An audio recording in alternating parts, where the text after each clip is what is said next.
মৰমৰ ছাত্ৰ ছাত্ৰীসকল, আজি আমি সংস্কৃত ব্যাকৰণৰ এটি বিশেষ বিষয়ৰ ওপৰত আলোচনা কৰিম। তোমালোকক এই বিষয়টোৰ ওপৰত মই আজি কিছু কথা জনাম। এই বিষয়টো হৈছে বাচ্য অৰ্থাৎ ভইচ।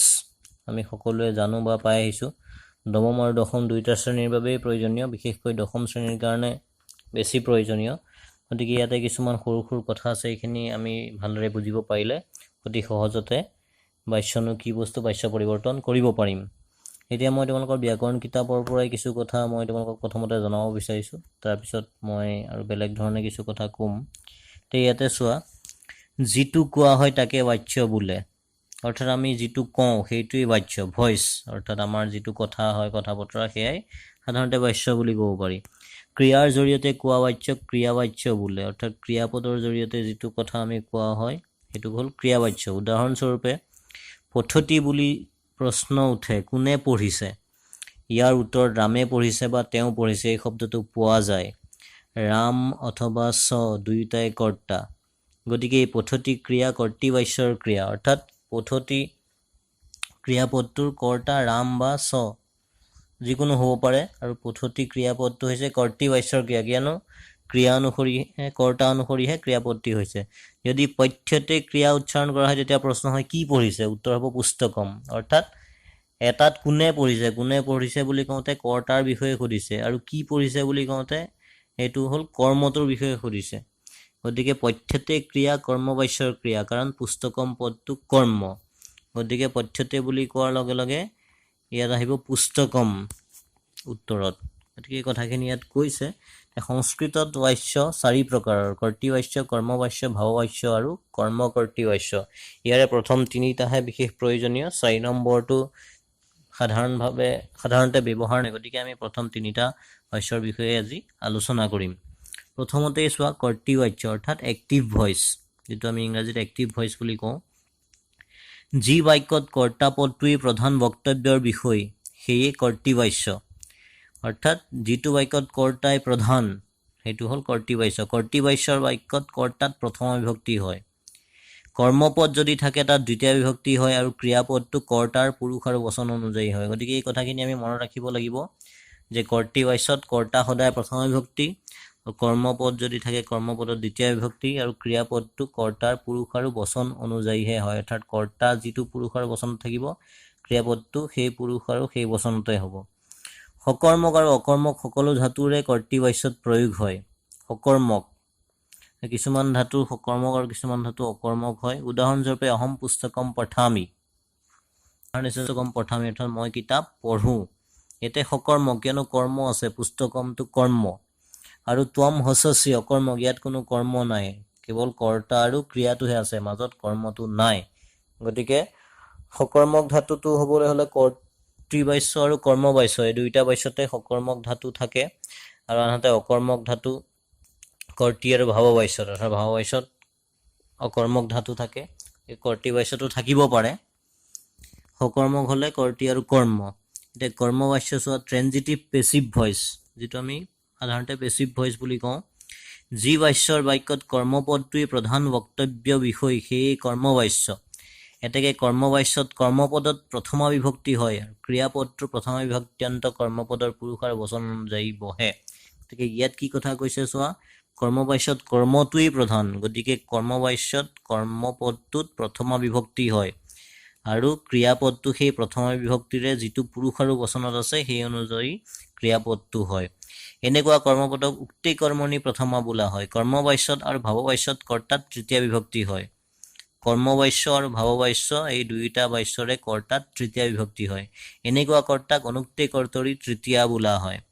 যেনে বালিকয়া গ্ৰন্থ পঠ্যতে, আমি উদাহৰণৰ সহায়ত পিছত ভালদৰে বুজিব পাৰিম কথাখিনি। অকৰ্মক সমাপিকা ক্ৰিয়া থকা বাক্যত কৰ্মবাচ্য হ'ব নোৱাৰে। সি কৈছে অকৰ্মক সমাপিকা ক্ৰিয়া থকা বাক্যত কৰ্মবাচ্য হ'ব নোৱাৰে। যদিহে অকৰ্মক সমাপিকা ক্ৰিয়া থাকে বাক্যটো, তেতিয়া সেইটো কৰ্মবাচ্য হ'ব নোৱাৰে, অৰ্থাৎ কৰ্মবাচ্যত সকৰ্মক ক্ৰিয়াপদ থাকিব লাগিব। এতিয়া চোৱা, ভাৱবাচ্য ইনট্ৰেনজিটিভ পেচিভ ভইচ, যি বাচ্যৰ বাক্যত ক্ৰিয়াপদ তুই প্ৰধান বক্তব্য বিষয়, ক্ৰিয়াপদ মানে ভাৱটো যিটো ক'ব বিচাৰিছে, সেই ভাৱবাচ্য। ভাৱবাচ্যত কৰ্তাত তৃতীয় বিভক্তি হয়, কৰ্মপদ নাথাকে আৰু ক্ৰিয়াপদটো ধাতুৰূপ আকাৰত প্ৰয়োগ হ'লে আত্মনেপদৰ প্ৰথম পুৰুষৰ একবচনত ব্যৱহৃত হয়। যদিহে ধাতুৰূপৰ মতেই হয় তেনেহ'লে আত্মনেপদৰ প্ৰথম পুৰুষৰ একবচনত ব্যৱহৃত হয়। যেনে বালকেন হাস্যতে, বালকৰ দ্বাৰা হহা হৈছে। শিশুনাৰুজ্যতে, ক্ৰিয়াপদটোক ত আৰু তব্য প্ৰত্যয়ন্ত হ'লে ক্লিবলিংগৰ প্ৰথম বিভক্তিৰ একবচনত ক্ৰিয়াটো ব্যৱহাৰ হ'ব। যেনে যুৱকৈ হাসিতম। যদিহে ক্ৰিয়াপদটোক ত আৰু তব্য প্ৰত্যয় যোগ হয় তেনেহ'লে ক্লিবলিংগৰ প্ৰথম বিভক্তিৰ একবচনত যেনেকৈ শব্দৰূপ হয় তেনেকুৱা হ'ব। যেনে হাসিতম, যিহেতু ইয়াত ত প্ৰত্যয় যোগ হৈছে। অস্মাভি স্থাতব্যম, ইয়াত তব্য প্ৰত্যয় যোগ হৈছে, সেইকাৰণে ক্লিবলিংগৰ ৰূপ হৈছে স্থাতব্যম। গতিকে আত্মনেপদৰ ৰূপটো তোমালোকে চালেই গম পাবা। আত্মনেপদৰ ৰূপটো তোমালোকক দি দিম, ব্যাকৰণ কিতাপতো আছে ইয়াতে। গতিকে কৰ্মকৰ্তৃ বাচ্যটো আমাৰ সাধাৰণতে প্ৰয়োগ নহয়, গতিকে মেইন প্ৰধান এই তিনিটা বাচ্যই আমাক লাগিব। গতিকে এইকেইটা আমি এতিয়া মূল কথাখিনি কৈছোঁ। এতিয়া বাচ্য পৰিৱৰ্তনৰ অৰ্থাৎ এইখিনি আমি যিখিনি পালোঁ তাৰে মই ভাগকৈ আকৌ দুটামান কথা শ্বৰ্টকৈ তোমালোকক ক'ব বিচাৰিছোঁ। বাচ্য পৰিৱৰ্তনৰ কেইটামান বিশেষ নিয়ম, এই কথাকেইটা আমি মনত ৰাখিব লাগিব। ইয়াত পাই অহা কথাকেইটাই যে কৰ্তৃ বাচ্যত কি কথা আছে। কৰ্তৃ বাচ্যত হৈছে কৰ্তাই প্ৰধান, কৰ্তাত প্ৰথম বিভক্তি হয়, কৰ্মত দ্বিতীয় বিভক্তি হয় আৰু ক্ৰিয়াপদ কৰ্তাৰ পুৰুষ আৰু বচন অনুসৰি হয়। যিহেতু ইয়াত কৰ্তাই প্ৰধান, গতিকে কৰ্তা কোনটো পুৰুষত আছে আৰু কোনটো বচনত আছে সেইমতেই ক্ৰিয়াপদটো হ'ব। ঠিক সেইদৰে কৰ্মবাচ্যত যেনে আমি চাওঁ ৰামঃ পুস্তকম পঠতি, ইয়াতে চোৱা ৰামঃ, ইয়াত কৰ্তা হৈছে ৰাম, গতিকে ৰামত কি হৈছে প্ৰথম বিভক্তি। কৰ্ম হৈছে পুস্তকম, পুস্তকমত কি হৈছে দ্বিতীয় বিভক্তি আছে। ইয়াত কৰ্মটো দ্বিতীয় বিভক্তি হয়। পঠতি, পঠতিটো ৰামঃ, ৰামঃটো যিটো পুৰুষ আৰু বচন আছে, পঠতিটো সেই ৰামৰ যিহেতু প্ৰথম পুৰুষৰ একবচনত ৰামঃ আছে, গতিকে ক্ৰিয়াপদটো প্ৰথম পুৰুষৰ একবচন পঠ ধাতু পঠতি, অৰ্থাৎ ৰামঃ পুস্তকম পঠতি। ঠিক সেইদৰে কৰ্মবাচ্যত চোৱা কৰ্মই প্ৰধান, কৰ্মত প্ৰথম বিভক্তি হয়, কৰ্তাত তৃতীয় বিভক্তি হয়, ক্ৰিয়াপদ কৰ্মৰ পুৰুষ আৰু বচন অনুসৰি হয়। ইয়াতে চোৱা ৰামেণ পুস্তকম পঠ্যতে, অৰ্থাৎ ইয়াত কৰ্তাত কি হৈছে তৃতীয় বিভক্তি, গতিকে ৰামঃ প্ৰথমা আছিলে কৰ্তৃবাচ্যত, গতিকে প্ৰথমাটো ৰামেণ, তৃতীয় একবচন ৰামেণ। পুস্তকম, পুস্তকমটো যিহেতু ক্লিবলিংগৰ শব্দ, গতিকে পুস্তকম এইটো একেই হয় প্ৰথম আৰু দ্বিতীয়, গতিকে ইয়াত পুস্তকমটো কিন্তু প্ৰথম বিভক্তিত হৈছে। আৰু পঠ্যতে, পঠ, ইয়াতে চোৱা কৰ্মবাচ্যত কি হয় ধাতুৰ লগত ক্ৰিয়াপদটো আত্মনেপদত হয়। এটা হ'ল পৰস্ময় পদ আৰু এটা আত্মনেপদ থাকে। ক্ৰিয়াপদটো আত্মনেপদত হয় আৰু ধাতুৰ অন্তত য় যোগ হয়। গতিকে আত্মনেপদত তে, এতে, অন্তে এনেকুৱা ৰূপ আছে। তে, এথে, দ্বে, এ, ৱহে, মহে, এই ৰূপটো তোমালোকে চাই ল'বা ব্যাকৰণ কিতাপত। মই ইয়াত তোমালোকক বাৰু সুবিধাৰ কাৰণে দি দিছোঁ। গতিকে পঠ ধাতু, আমি মূল ধাতুটো হ'ল পঠ, তাৰ লগত এটা য় লাগিব আৰু আত্মনেপদত তে হয় প্ৰথম একবচনত, অৰ্থাৎ প্ৰথম পুৰুষৰ একবচনত তে হয়। যেনেকৈ লট লগাৰ টি তহন্তি হয়, তেনেকৈ পৰস্ময় পদত, তেনেকৈ আত্মনেপদত তে, তে, অন্তে এনেকুৱা ধৰণৰ হয়। গতিকে পঠ য় তে, পঠ্যতে, যিহেতু একবচনত আছে গতিকে পঠ্যতে তে হ'ব। দ্বিবচনত থাকিলে তে, তে, অন্তে এনেকুৱা ধৰণৰ হ'লে, পঠ্যতে হ'লহেঁতেন দ্বিবচনত থাকিলে। গতিকে তাৰপিছত চোৱা ভাৱবাচ্য, ভাৱবাচ্যত হৈছে ক্ৰিয়াপদেই প্ৰধান, ক্ৰিয়াপদটো স্বতন্ত্ৰ হ'লে আত্মনেপদৰ প্ৰথম পুৰুষৰ একবচনত ব্যৱহৃত হয়, যদিহে ধাতু হিচাপে ব্যৱহৃত হয়। আৰু ক্ৰিয়াপদটো যদি ত আৰু তব্য প্ৰত্যয়ন্ত হয় তেনেহ'লে ক্লিবলিংগৰ প্ৰথম বিভক্তি একবচনত হ'ব। আৰু কৰ্তাত ইয়াতে তৃতীয় বিভক্তি থাকিব, আৰু কৰ্মপদ যিহেতু ইয়াত নাথাকেই, গতিকে কৰ্মপদ নাই। গতিকে চোৱা ৰামেণ পঠ্যতে, ইয়াতে ৰামৰ দ্বাৰা পঢ়া হৈছে ৰামেণ, গতিকে কৰ্তাত কি হৈছে তৃতীয়া, আৰু ক্ৰিয়াপদটো যিহেতু ইয়াত ধাতু অনুসৰিয়ে হৈছে গতিকে আত্মনেপদৰ প্ৰথম পুৰুষৰ একবচনতেই হয় ইয়াত সদায় পঠ্যতে। আৰু আমি আগতে উদাহৰণ পাইছিলোঁ যে যুৱকৈ হাসিতম, ইয়াতে যুৱকৈ কৰ্তাত তৃতীয়া হৈছে হাসিতম, ইয়াতে ত প্ৰত্যয় আছে গতিকে হাসিতম ক্লিবলিংগৰ একবচনৰ দৰে ৰূপ হৈছে। গতিকে এইখিনি আমি এতিয়া নিয়ম পালোঁ। এতিয়া উদাহৰণৰ সহায়ত আমি বুজিব পাৰিম আৰু ধাতুবিলাকৰ কেনেকৈ পৰিৱৰ্তন হয়। কিছুমান ধাতু বিশেষ পৰিৱৰ্তন আছে, কিছুমান ধাতু কিছুমান নিয়মত পৰিৱৰ্তন হয়। গতিকে এই ধাতুবিলাকৰ কেনেকৈ কৰ্মবাচ্যত যিটো পৰিৱৰ্তন হয় সেই পৰিৱৰ্তনকেইটা আমি অকণমান চাই লওঁ, তেতিয়া আমি বাক্যবোৰ প্ৰয়োগ কৰোঁতে আমি সহজতে প্ৰয়োগ কৰিব পাৰিম, বুজিব পাৰিম। এতিয়া চোৱা, কিছুমান আকাৰান্ত ধাতু ইকাৰান্ত হয়। যেনে চোৱা, কৰ্তৃবাচ্যত আৰু কৰ্মবাচ্যত দুইটা মই দেখুৱাই দিছোঁ যে দা ধাতু কৰ্তৃবাচ্যত হ'লে লত লকাৰত তি দদাতি, আৰু আত্মনেপদ যিটো কৰ্মবাচ্যত হ'ব দিয়তে, ধা দধাতি ধীয়তে, মা মাতি মিয়তে, স্থা তিষ্ঠতি স্থীয়তে, পা পিবতি পিয়তে। এনেকুৱা ধৰণৰ হয়। আকৌ কিছুমান ইকাৰান্ত আৰু উকাৰান্ত ধাতু ই আৰু উ, অৰ্থাৎ দীৰ্ঘ ই আৰু দীৰ্ঘ উ হৈ যায়। যেনে চি চিনুতি আৰু চিয়তে, কৰ্তৃবাচ্যত চিনুতি আৰু কৰ্মবাচ্যত চিয়তে, জি জয়তি কৰ্মবাচ্যত জিয়তে, শ্ৰু তেনেকৈ শৃণুতি আৰু কৰ্মবাচ্যত শ্ৰুয়তে। এনেকুৱা ধৰণৰ বহুত উদাহৰণ আছে, আৰু কিছুমানৰ বিভিন্ন ধৰণৰ ৰূপ হ'ব পাৰে। কিছুমান মই তোমালোকক দেখুৱাই দিছোঁ, তোমালোকে চাই ল'ব পাৰিবা। এইবিলাক সচৰাচৰ আহি থকা পাই থকা আমি। যেনে গম ধাতু কৰ্তৃবাচ্যত গচ্ছতি, কৰ্মবাচ্যত গম্যতে, অৰ্থাৎ গম মূল ধাতু য় আৰু তে আত্মনেপদ ৰূপ। পঠ পঠতি পঠ্যতে, লিখ লিখতি লিখ্যতে, হস হসতি হস্যতে, ক্ৰীড ক্ৰীডতি ক্ৰীड्यते, নৃত নৃত্যতি নৃত্যতে, प्रच्छ धातु पृच्छति पृच्छ्यते, सृज धातु सृजति सृज्यते, ह्री धातु हरति ह्रियते, हन धातु हन्ति हन्यते। কিছুমান ৰি থাকিলে হ্ৰস্ব ইকাৰ আগত আহি যায়, তেনেকুৱা আছে। স্মৃ ধাতু স্মৰতি স্মৰ্যতে, ক্ৰী ধাতু কৰোতি ক্ৰিয়তে, এইটো ক্ৰী ৰি আছে, গতিকে ক্ৰিয়তে হৈছে। জ্ঞা ধাতু জানাতি জ্ঞায়তে, পাল ধাতু পালয়তি পাল্যতে, গৈ ধাতু গায়তি গীয়তে, অস বা ভূ ধাতু অস্তি বা ভৱতি হয় কৰ্তৃবাচ্যত, কৰ্মবাচ্যত ভূয়তে, অৰ্থাৎ দুইটাৰে এটাই ৰূপ হয় কৰ্মবাচ্যত। গ্ৰহ ধাতু গৃহণাতি গৃহ্যতে, স্বপ ধাতু স্বপিতি সুপ্যতে, যজ ধাতু যজতি ইজ্যতে, এইটো আকৌ অলপ বেলেগ হৈ যায়, ইজ্যতে ই এটা আগত আহি গৈছে।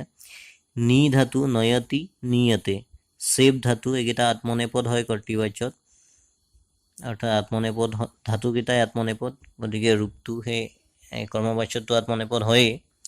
সেব সেৱতে সেব্যতে, লভ লভতে লভ্যতে, শী শেতে শয়্যতে, মৃ ধাতু মৃয়তে মৃয়তে, এইটো একেই ধৰণৰে ৰূপ হৈছে। আৰু ৱ থাকিলে কি হৈ যায়, ৱচ তেনেকৈ উ আহি যায় এটা আগত কৰ্মবাচ্যত আত্মনেপদ ৰূপত, এনেকৈ ৱচ ধাতু ৱচতি, ইয়াত আকৌ উচ্যতে, তো বেলেগ ধৰণৰ হয় ৰূপটো, চাই ল'বা। তেনেকৈ ৱচ বা ব্ৰু ধাতু ব্ৰৱিতি হয় কৰ্তৃবাচ্যত, কৰ্মবাচ্যত উচ্যতে, উ এটা আহে। वद धातु वदति उद्यते, वह धातु वहति, এইটো আকৌ উহ্যতে হ আহিছে। গতিকে এনেকুৱা ধৰণৰ বহুত আছে। গতিকে এইকেইটা তোমালোকৰ পাঠত থকা বা সচৰাচৰ পাই থকা আমি কেইটামান উদাহৰণ দিছোঁ, কেনেকুৱাকৈ কৰ্মবাচ্যত ৰূপ হৈছে তোমালোকে ধৰিব পাৰিছা। এইখিনি অকণমান তোমালোকে অভ্যাস কৰিবা, মনত ৰখাৰ চেষ্টা কৰিবা। এতিয়া আমি উদাহৰণ প্ৰয়োগ কৰি কেনেধৰণৰ হৈছে, এইবিলাক পৰিৱৰ্তনটো কেনেকুৱা ধৰণে হৈছে, কেনেকুৱা ধৰণে কৰিব লাগে, অলপ উদাহৰণৰ সহায়ত চাওঁ, তেতিয়া তোমালোকে কথাখিনি ভালদৰে বুজিব পাৰিবা। গতিকে এতিয়া আমি এই কথাখিনি অলপ উদাহৰণত প্ৰয়োগ কৰি চাওঁ। বাচ্য পৰিৱৰ্তন কৰা হয়, এই কথাখিনি চাওঁ। প্ৰথমতে তোমালোকে যি আত্মনেপদৰ ৰূপ আছে, তে এতে অন্তে চে এথে ধ্বে এ অহে মহে, এই ৰূপকেইটা অলপমান মনত ৰাখি ল'বা। সাধাৰণতে আমাৰ প্ৰথমটোৱেই ব্যৱহাৰ হয়, প্ৰথম পুৰুষত থকা যিটো, কিন্তু কেতিয়াবা বাকীকেইটাও হ'ব পাৰে। গতিকে এই চাৰ্টখন মই দি দিছোঁ, তোমালোকে এখন অলপ মনত ৰাখি ল'বা ফৰ্মটো আত্মনেপদৰ। এতিয়া চোৱা, প্ৰথমতে কৰ্তৃবাচ্যৰ পৰাই আমি কৰ্মবাচ্য বা ভাৱবাচ্যলৈ পৰিৱৰ্তন কৰিম। প্ৰথমতে চোৱা বাক্য এটা, অহম অন্নম খাদামি, গতিকে ইয়াতে কৰ্তৃবাচ্যত আছে এইটো, অৰ্থাৎ এক্টিভ ভইচ, যে অহম, অহমটো হ'ল ইয়াতে কৰ্তা, অন্নম হ'ল কৰ্মৰ, খাদামি হ'ল ক্ৰিয়াপদ। গতিকে এতিয়া আমি কি কৰিব লাগিব, প্ৰথমতে আমি নিয়মখিনি ইতিমধ্যে পালোৱেই। গতিকে ইয়াত কৰ্তা আছে অহম, এতিয়া ভাৱবাচ্যত বা কৰ্মবাচ্যত, যিহেতু ইয়াত কৰ্ম আছে, গতিকে আমি কৰ্মবাচ্যলৈ পৰিৱৰ্তন কৰিম। গতিকে কৰ্মবাচ্যত ইয়াত যিটো কৰ্তা কৰ্তৃবাচ্যত কৰ্তাত প্ৰথমা বহে, ইয়াত অহমটো প্ৰথমা বিভক্তিত আছে, গতিকে অহমটো কি হৈ যাব, কৰ্মবাচ্যত তৃতীয়া হৈ যাব গতিকে অহমটো আমি জানো যে অস্মৎ শব্দৰ তৃতীয়া একবচন ময়া গতিকে অহমটো কি হৈ গ'ল ময়া হৈ গ'ল তৃতীয়া হৈ গ'ল তাৰপিছত ইয়াত অন্নম দ্বিবচনত দ্বিতীয় বিভক্তিত আছে গতিকে ইয়াত কৰ্মটো কি হৈ যাব কৰ্মবাচ্যত প্ৰথম বিভক্তিত আহিব অন্নমটো যিহেতু নপুংসক লিংগ বা ক্লিবলিংগ গতিকে অন্নমটো প্ৰথম বিভক্তিটো অন্নমেই থাকিব দ্বিতীয়টো অন্নমেই গতিকে অন্নম এতিয়া আহিল ময়া অন্নম এতিয়া চোৱা খাদামি আছে গতিকে মূল ধাতু হ'ল খাদ গতিকে মূল ধাতুৰ লগত আমি জানো যে য় এটা যোগ হয় বাচ্য পৰিৱৰ্তনত আৰু তাৰে সেই আত্মনেপদৰ ৰূপটো লাগিব যিহেতু এইটো প্ৰথম পুৰুষৰ একবচন আছে অন্নম গতিকে কি হৈ যাব খাদ ধাতুটো খাদ্যতে এই তে অন্তেৰ তেটো লাগিব গতিকে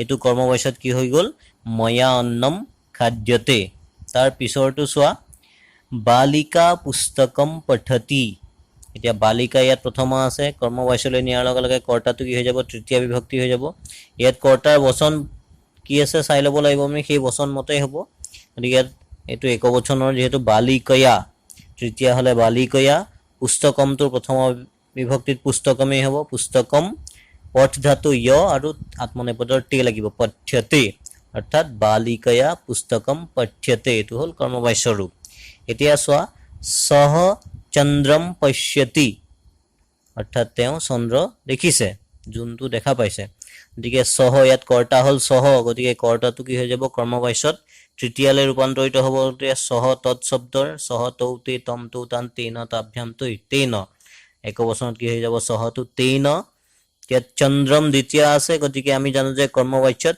কৰ্মত প্ৰথম বিভক্তি হয় গতিকে চন্দ্ৰৰ প্ৰথম বিভক্তি হৈ যাব চন্দ্ৰটো অকাৰান্ত পুলিংগ গতিকে চন্দ্ৰ অৰ্থাৎ আৰু এই যিটো কৰ্ম অনুসৰিহে ইয়াত ক্ৰিয়াপদটো হয় কৰ্মবাচ্যৰ এইটো মনত ৰাখিবা কৰ্ম অনুসৰিহে কৰ্মৰ যিটো বচন পুৰুষ এইটো যদি থাকিব সেইমতে ক্ৰিয়াপদটো হ'ব গতিকে চন্দ্ৰ ইয়াতে প্ৰথম বিভক্তি হ'ল গতিকে পশ্যতি অৰ্থাৎ পশ্যতিটো এইটো মূল ধাতুটো হ'ল দৃশ ধাতু গতিকে আত্মনেপদত সেই দৃশ ধাতুটোহে হ'ব দৃশ য় লাগিব আৰু আত্মনেপদৰ তে গতিকে দৃশ্যতে তেন চন্দ্ৰঃ দৃশ্যতে এইটো হ'ল কৰ্মবাচ্যৰ ৰূপ তাৰপিছত আৰু এটা উদাহৰণ চোৱা বালকঃ দুগ্ধম পিবতি ইয়াতে বালকঃটো তৃতীয়া হৈ যাব বালকেন দুগ্ধমটো যিহেতু নপুংসক লিংগ গতিকে দুগ্ধমেই থাকিব পিবতিটোতো আমি পাইছোঁ যে পিবতিটো পা ধাতু কি হৈ যায় পিয়তে গতিকে দুগ্ধং পিয়তে কৰ্মবাচ্য গতিকে আৰু এটা উদাহৰণ চোৱা এতিয়া ভাৱবাচ্যৰ এটা উদাহৰণ চোৱা কৰ্তৃবাচ্যত আছে বয়ম নৃত্যামহ বয়ম আছে গতিকে বয়ম বহুবচনত আছে বয়মটো তৃতীয়া কি হৈ যাব অস্মাভিহি অস্মৎ শব্দৰ তৃতীয়া বহুবচন অস্মাভিহি আৰু ইয়াত যিটো অস্মাভিহি কি হৈছে বহুবচনত আছে গতিকে অস্মাভি ইয়াত কৰ্ম নাই সেইকাৰণে এইটো কি হ'লে হ'ব ভাৱবাচ্যলৈ হ'ব গতিকে কৰ্তাটোতো লাগিবই অস্মাভি নৃত্যন্তে যিহেতু বহুবচনত আছে গতিকে নৃত্যতে এতে অন্তে নৃত্যন্তে গতিকে এইটো হ'ল ভাৱবাচ্যৰ ৰূপ এতিয়া ইয়াত আৰু দুটামান চোৱা যে সাধাৰণতে কি হয় কৰ্তৃবাচ্যত তবতু প্ৰত্যয় আৰু কৰ্মবাচ্যৰ ভাৱবাচ্যত ত প্ৰত্যয় হয় কৰ্মবাচ্যৰ বাক্যৰ তবতু প্ৰত্যয়ন্ত ক্ৰিয়াপদ কৰ্মবাচ্যলৈ নাইবা ভাৱবাচ্যলৈ পৰিৱৰ্তন কৰাৰ সময়ত ত প্ৰত্যয়ন্ত ক্ৰিয়াপদ সাজিব লাগে অৰ্থাৎ কৰ্তৃবাচ্যত তবতু থাকে কৰ্মবাচ্য বা ভাৱবাচ্যত পৰিৱৰ্তন কৰোঁতে সেইটোক ত প্ৰত্যয়ন্ত ক্ৰিয়াপদ বনাবলগীয়া হয় আৰু ত প্ৰত্যয়ন্ত ক্ৰিয়াপদটো কৰ্মবাচ্যত ক্লিবলিংগৰ বচন অনুসাৰে হয় এতিয়া চোৱা উদাহৰণ এটা সহ গৃহম গতৱান ইয়াত গম ধাতুৰ লগত কি হৈছে তবতু প্ৰত্যয় যোগ হৈ আছে আমি আগতে নিয়মটো পাইছোঁৱেই এতিয়া সহটো আমি জানোৱেই কৰ্তা তৃতীয়া হৈ যাব তেন আৰু গৃহমটো যিহেতু নপুংসক লিংগৰ গতিকে গৃহমেই থাকিব তেন গৃহম ইয়াতে গম ধাতুৰ লগত ত প্ৰত্যয় লাগিব তেন গৃহম গতম ইয়াত নপুংসক লিংগৰ ৰূপ গতিকে গতম হৈ গ'ল তে বালিকাঃ দৃষ্টৱন্তঃ তে বালিকাঃ বহুবচনত আছে দৃষ্টৱন্তঃ দৃশ ধাতুক তবতু প্ৰত্যয় পুলিংগ একবচনত হৈছে পুলিংগ বহুবচনত হৈছে যিহেতু তে বালিকাঃ তে বহুবচনত আছে গতিকে দৃষ্টৱন্তঃ ইয়াতে কি হৈ যাব সহতৌতে আচলতে গতিকে ইয়াৰে তৎশব্দৰ বহুবচনত তেন তাভ্যাম তৈ গতিকে তৃতীয়া বহুবচনত কি হৈ যাব তৈ আৰু বালিকা কি কি হৈ যাব যেহেতু বালিকাটো ইয়াত কৰ্ম হৈ আছে গতিকে কৰ্মত প্ৰথমা হয় গতিকে বালিকা হা আছিলে ইয়াত কৰ্তৃবাচত কৰ্মবাচত কি হৈ যাব বালিকা আৰু যেহেতু বালিকা হৈ গ'ল বালিকা মতে সেই এইটোক ত প্ৰত্যয় লাগিব দৃষ্ট ধাতুত কৰ্মবাচত দৃষ্টা গতিকে বালিকা দৃষ্টা দৃষ্ট ধাতুক তৰ প্ৰত্যয় আৰু স্ত্ৰীলিংগ যেহেতু বালিকা কৰ্ম অনুসৰি ক্ৰিয়াপদটো হ'ব কৰ্মবাচত গতিকে বালিকা দৃষ্টা তাৰ পিছত আৰু এটা চোৱা ছাত্ৰঃ পঠিতৱান ল'ৰাজনে পঢ়িছিল গতিকে ছাত্ৰঃ তৃতীয়া হৈ যাব ছাত্ৰেণ পঠিতৱানটো কি হৈ যাব পঠিতম পঠ ত প্ৰত্যয়টো হ'ল ভাৱবাচ্য যেহেতু ইয়াত কৰ্ম নাই গতিকে তোমালোকে এই কথাকেইটা হয়তো বুজিব পাৰিছা কেনেধৰণে হৈছে গতিকে কৰ্তা তৃতীয়া হ'বৰ কৰ্মবাচ্য সদায় কৰ্ম অনুসৰিহে ক্ৰিয়াপদটো হয় গতিকে আৰু কৰ্মত প্ৰথম বিভক্তি হয় আৰু ভাৱবাচ্যতটো কৰ্ম নাথাকেই সেই ধাতুটো যদি ধাতু মতে থাকে যদি প্ৰত্যয় যোগ হয় তেনেহ'লে সেই তবতুটো ত হৈ যায় গতিকে তাৰ পিছত চোৱা আৰু কেইটামান আমি উদাহৰণ ইয়াতে আলোচনা কৰোঁ দেখুৱাই দিছোঁ তোমালোকৰ বুজিবলৈ সহজ হ'ব চোৱা ৰমেশঃ গ্ৰামম গচ্ছতি অৰ্থাৎ ৰমেশঃ গ্ৰামম গচ্ছতি ইয়াতে চোৱা ৰমেশঃ তৃতীয়া হৈ যাব কি হৈ যাব ৰমেশেণ গ্ৰামঃ গ্ৰামত প্ৰথম অৱস্থিত হ'ব গ্ৰামঃ গম্যতে গম ধাতু য় তে তাৰ পিছত আৰু এটা উদাহৰণ চোৱা কিম ত্বম মাম ন পশ্যসি ইয়াতে চোৱা কেইবাটাও শব্দ আছে কিন্তু আমি চিন্তা কৰিব নালাগে কিমটো হ'ল এটা অব্যয় প্ৰশ্নবাচক শব্দ ত্বম মাম ন পশ্যসি নটো অব্যয় নয় গতিকে ইয়াত আমি মেইন কৰ্তাটো চাব লাগিব কৰ্তা হ'ল ত্বম মাংটো হ'ল কৰ্ম গতিকে ত্বমটোত কি হৈ যাব প্ৰথমা আছে ইয়াত কৰ্তৃবাচত কৰ্মবাচত কি হৈ যাব ত্বয়া ত্বমটো তৃতীয়া হৈ যাব ত্বয়া আৰু মামটো দ্বিতীয় আছে এইটো প্ৰথমা হৈ যাব প্ৰথম বিভক্তি কি হৈ যাব অহম অস্মৎ শব্দৰ অহম নটো নয় থাকিব ইয়াতে পশ্যসি আছে এতিয়া কৰ্তা অৰ্থাৎ এতিয়া কৰ্ম অনুসৰি ক্ৰিয়াপদটো হ'ব কৰ্ম যেহেতু অহম আছে গতিকে অহমৰ আত্মনেপদৰ আমি উত্তম পুৰুষৰ প্ৰথমটো চাব লাগিব অহম তে এতে অন্তে সে এতে এ আছে গতিকে দৃষ্টাটো য় আৰু এ লাগিব গতিকে কি হৈ গ'ল এইটো দৃশ্যে এইটো অলপমান বেলেগ হৈছে কেনেকে বেলেগ হৈছে যেহেতু উত্তম পুৰুষত আহিল ইয়াত কৰ্মটো উত্তম পুৰুষত আহিল গতিকে উত্তম পুৰুষত তেটোতো প্ৰথম পুৰুষৰ একবচনত হয় গতিকে ইয়াত উত্তম পুৰুষৰ একবচনত এ আছে গতিকে দৃশ য় আৰু একাৰ লাগিব দৃশ্যে তাৰপিছত চোৱা যে ৰামঃ গৃহম গচ্ছতি ঠিক সেই তেনেকুৱা ধৰণে হ'ব ৰামেণ গৃহম গম্যতে এইটো গম ধাতু আছে वानराः फलानि खादन्ति वानराः আছে বহুবচনত তৃতীয়া হ'ব वानरैः फलानि একবচন প্ৰথমা দ্বিতীয়াত একেই হ'ব নপুংসক লিংগৰ ফলানি আৰু ফলানি বহুবচন আছে কাৰণে খাদ্যন্তে অহম পুস্তকম পঠামি এইটো একেধৰণে হ'ব অহমটো তৃতীয়া হ'ব ময়া পুস্তকম নপুংসক লিংগ গতিকে পুস্তকমেই থাকিব পঠ্যতে ত্বম পত্ৰম লিখসি ইয়াতে ত্বমটো কি হৈ যাব ত্বয়া পত্ৰম নপুংসক লিংগ গতিকে পত্ৰমেই থাকিব পত্ৰম লিখ্যতে এনেধৰণৰ হ'ব আৰু এটা উদাহৰণ চোৱা সা সত্যম वदति সাটো কি হৈ যাব তৃতীয়া তয়া সাতেতা তামতেতা তয়া এইটো তয়া স্ত্ৰীলিংগত আছে তয়া সত্যমটো সত্যমেই থাকিব আমি পাইছিলোঁ যে বদ ধাতুৰ কি হৈ যায় উ হৈ যায় ৱ থাকিলে গতিকে এইটো ৰূপটো এনেকুৱাই আছে তোমালোকে চাই ল'বা উদ্যতে তয়া সত্যম উদ্যতে यूयम তম পশ্যথঃ এইটোত চাবা মধ্যম পুৰুষৰ বহুবচনত আছে গতিকে কেনেকুৱা ধৰণৰ হ'ব यूयमটো তৃতীয়া বহুবচন হৈ যাব युष्माभिः তম আছে তমটো দ্বিতীয়াত আছে গতিকে ইয়াৰ প্ৰথমা কি হ'ব সহ গতিকে সহৰ অনুসৰি ক্ৰিয়াপদটো হ'ব দৃশ্যতে যেহেতু পশ্য মানে দৃশ ধাতু দৃশ্যতে ৰমেশঃ পুস্তকম লিখতি ৰমেশেণ পুস্তকম লিখ্যতে আৰু এটা চোৱা পিতা পুত্ৰম পশ্যতি ইয়াতে পিতাটো তৃতীয়া কি হৈ যাব পিত্ৰা পুত্ৰমটো প্ৰথমা হ'ব কৰ্মত পুত্ৰঃ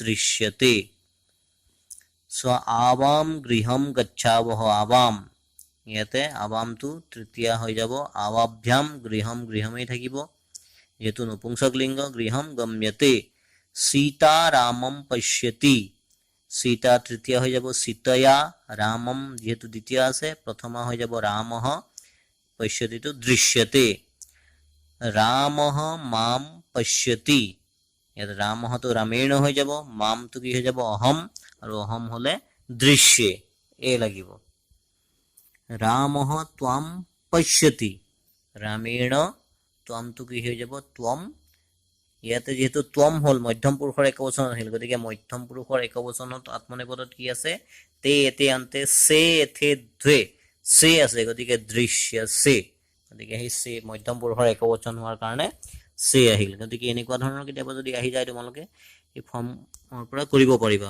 ৰূপৰ পৰা তাৰ পিছত চোৱা ৰামঃ যুৱাম পশ্যতি এইটো চোৱা আৰু এটা উদাহৰণ দি দিয়া হৈছে গতিকে ৰামেণ যুৱাম युवाम तो त्वम युवाम গতিকে আছে त्वम युवाम युयम त्वम त्वा युवाम याम একেই হয় দুইটাতে গতিকে ৰামেণ युवाम ইয়াত প্ৰথমা হৈছে আৰু প্ৰথমা হোৱাৰ কাৰণে যেহেতু দ্বিবচনত আছে গতিকে দৃশ্যে তে অন্তে সে এথে এথে আছে গতিকে দৃশ্য ইয়ে এথে দৃশ্যে থে হৈছে গতিকে এনেকুৱা ধৰণৰ এইখিনি আমি উদাহৰণ তোমালোকৰ আগত দাঙি ধৰিলো মই এইখিনি উদাহৰণ আশা ৰাখিছো তোমালোকে কথাটো বুজিব পাৰিছে যেহেতু নিয়মখিনি আগত কৈ দিয়া হৈছে গতিকে নিয়মখিনি অলপমান মন কৰিবা কৰ্তৃবাচ্যত কৰ্তা প্ৰথম যেনেকুৱা হয় কৰ্মবাচ্যত কৰ্তা তৃতীয়া বহে আৰু কৰ্মবাচ্যত কি হয় কৰ্মত প্ৰথম বিভক্তি হয় এই কথাটো মন কৰিবা যে কৰ্মবাচ্যত কৰ্মত সদায় প্ৰথম বিভক্তি হয় এইটো ভুল নকৰিবা কেতিয়াবা নপুংসক লিংগত একে একে দেখা যায় কিন্তু হেতু আমি গম পাব লাগিব যে নপুংসক লিংগত আছে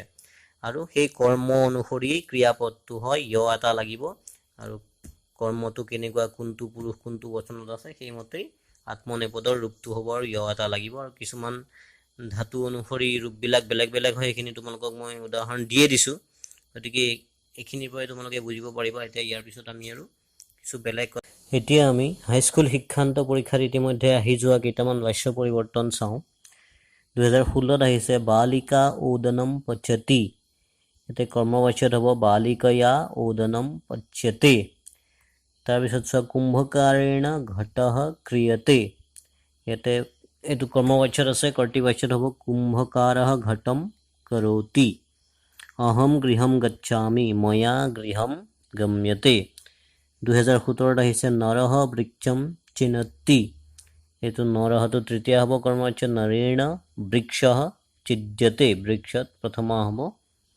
বালকেন পঠিতম এইটো ভাৱবাচ্যত আছে বালক এইটো বালকः পঠিতवान কৰ্তৃবাচ্যত হ'ব ত্বম বিদ্যালয়ম গচ্ছ ত্বমটো ত্বয়া হ'ব বিদ্যালয়ः গম্যতে 2018 আহিছে শিশুনা ৰুজ্যতে শিশুঃ ৰোতি সম নগৰম নয়তি ইয়াতে আকৌ দুটা কৰ্ম পদ আছে দুই কৰ্ম ক্ৰিয়া আছে নি ধাতু আছে গতিকে ইয়াত কি হ'ব সটো তেন হ'ব তেন মাংটো অহং হ'ব অহম নগৰম নিয়ে ইয়াতে যেহেতু অহম হৈছে অহম হলে ইয়ে হ'ব নিয়ে তন্ময়া কৰ্তব্যম অৰ্থাৎ তৎময়া কৰ্তব্যম তো হ'ব অহম তৎ কৰোমি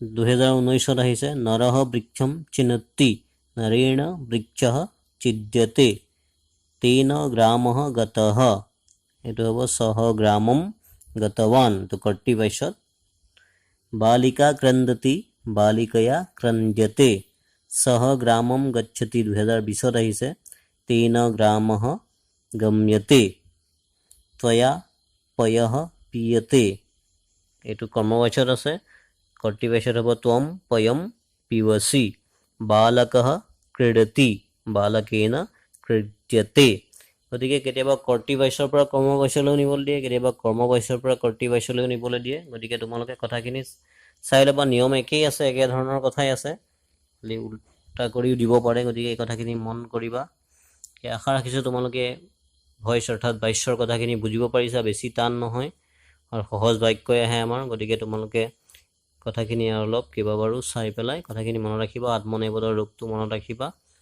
গতিকে আশা ৰাখিছোঁ তোমালোকে পাঠটো বুজিব পাৰিছা আৰু অভ্যাস কৰিবা তোমালোকে ভাল ফল পাব পাৰিবা গতিকে ইয়াৰ পিছত আমি আকৌ ব্যাকৰণৰ আৰু অন্য কিছুমান পাঠ সেয়া আকৌ আমি আলোচনা কৰিম